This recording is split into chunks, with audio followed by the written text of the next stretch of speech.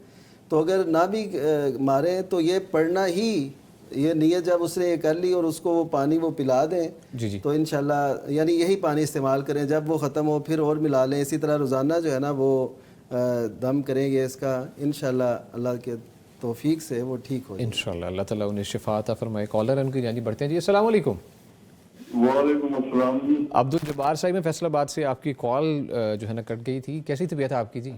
ہاں جی الحمدللہ. آپ سنائیں مفتی صاحبان ٹھیک ہیں جی سر الحمدللہ. جی سر اچھا گزارش چاہیے کہ ایک آدمی نے یا اس نے بینک ڈپازٹ ہے اس کو پرافٹ ہے لاکھوں میں ہے جی سال کے ساتھ 6 مہینے بعد بینک پرافٹ دیتے ہیں. جی جی وہ پرافٹ جو ہے نا وہ لے کے بینک سے فلسطینیوں کے لیے دے دیا جائے یا کسی ویلفیئر کے ٹرسٹ کو یا ہاسپٹل کو دے دیا جائے جی بجائے اس کے کہ بینک والے کھا بھی جائیں.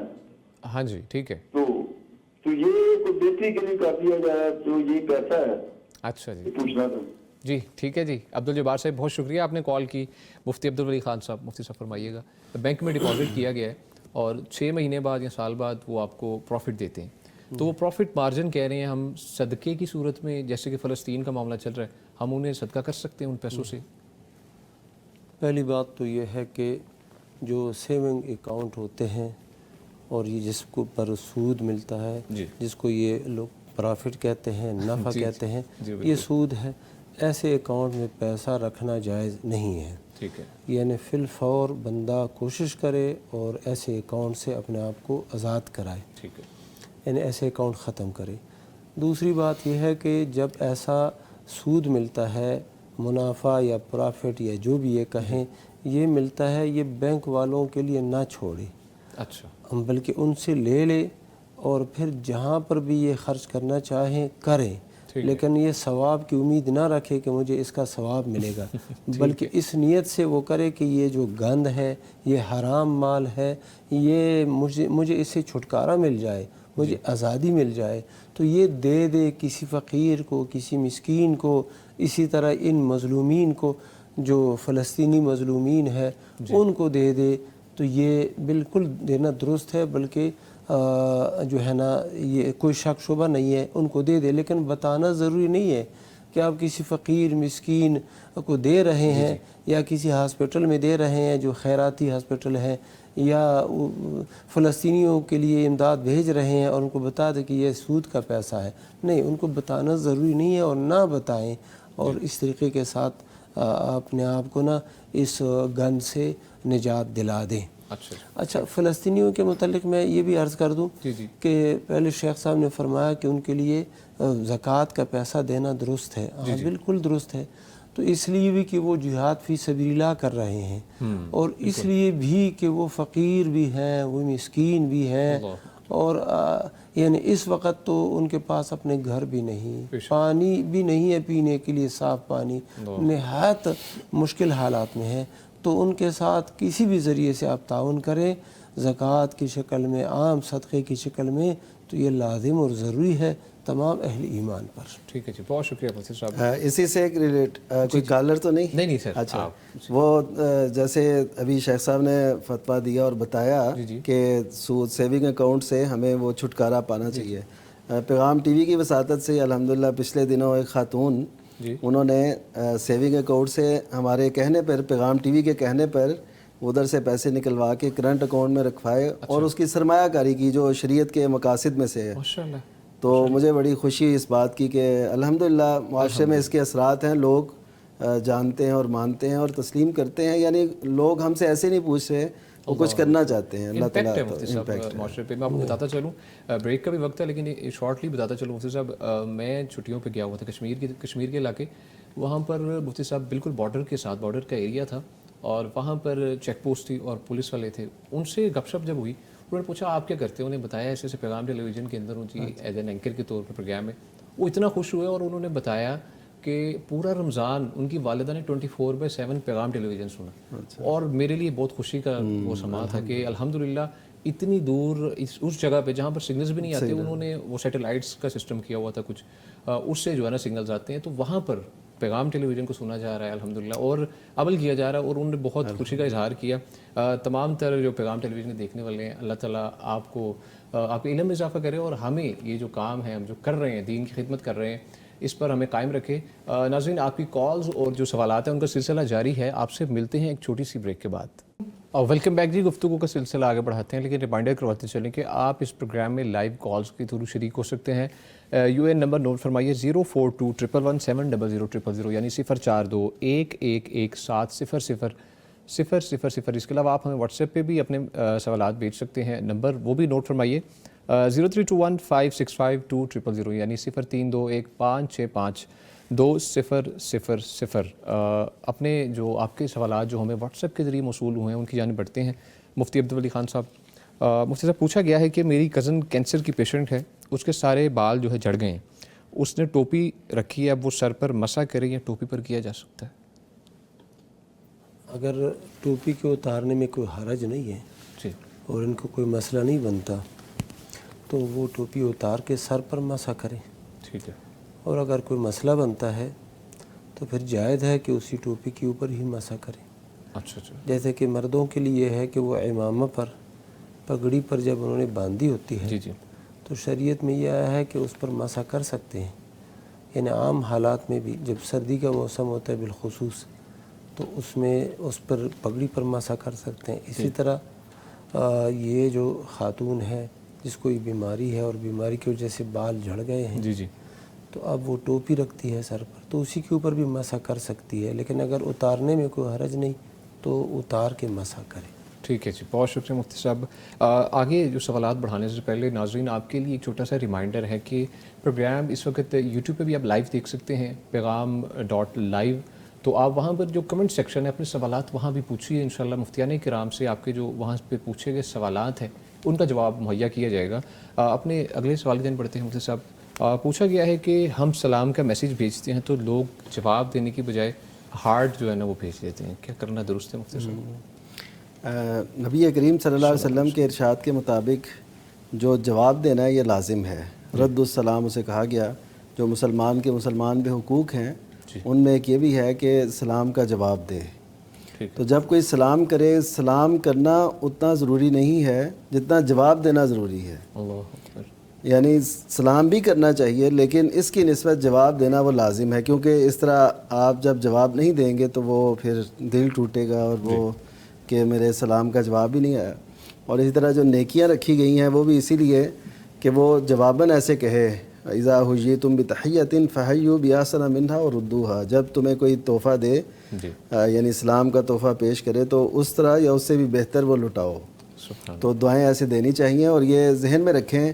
بلکہ ہم جب عام ملاتے ہیں نا تو ویسے پوچھ لیتے ہیں جی سنائیں کیا حال ہے, کیسے ہیں, تو اس کی بجائے اگر ہم السلام علیکم ورحمۃ اللہ وبرکاتہ کہیں اور اس کے بعد بات شروع کریں تو یہ ایک نبی کریم صلی اللہ علیہ وسلم کی تعلیم بھی ہے, اس سے فائدہ بھی بڑا ہے, اور یہ خود آپ سراپا سلامتی اس کے لیے بن گئے. تو اگر ہم سلام کے مفہوم کو ہی سمجھ لیں, یقین کریں ہم کسی کو اذیت ہی نہ پہنچائیں, سوچیں بھی نہ, اگر سلام کے مفہوم کو سمجھ. اچھا پھر وعلیکم السلام ورحمۃ اللہ یہ کہہ کے ساتھ دل بھیجیں, ساتھ ہارٹ بھیجیں, اور محبت کے جو انداز ہو سکتے ہیں پھول بھیجیں, لیکن وعلیکم السلام ورحمۃ اللہ وبرکاتہ یہ لکھ کر پھر ساتھ ہارٹ بھیجیں, پھول بھیجیں, جو مرضی کریں. یعنی اس کی قدر افزائی جیسے بھی ہو سکے وہ اچھی بات ہے, لیکن جواب ضرور دینا چاہیے. مطلب جواب دینا ہے, ہارٹ بعد میں دے سکتے. جی بہت شکریہ مفتی صاحب. مفتی ہارٹ بھی بھیجنا ہے نا ان کے لیے جن کو ہارٹ بھیجنا درست ہو. جی ٹھیک ہے مفتی صاحب, بہت شکریہ جی. مفتی صاحب کالر کی جانب بڑھتے ہیں جی. السلام علیکم. وعلیکم السلام. سنیرا صاحبہ ہیں شیخ پورہ سے. جی بہن پوچھیے, کیا پوچھنا چاہتی ہیں آپ؟ ہم لوگ نا میں نے یہ پوچھنا تھا کہ ہم لوگ جوائنٹ فیملی میں رہ رہے ہیں جی, تو نا ہمارا گھر بہت چھوٹا سا ہے, تو اس میں 4 سے 5 فیملیز بھی رہ رہی ہیں, اور ہماری جو چچا کے بچے ہیں نا وہ بھی جوان ہیں, اور ان سے ہمارا شرعی پردہ کرنا بہت مشکل ہو رہا ہے. اللہ اکبر. ٹھیک ہے.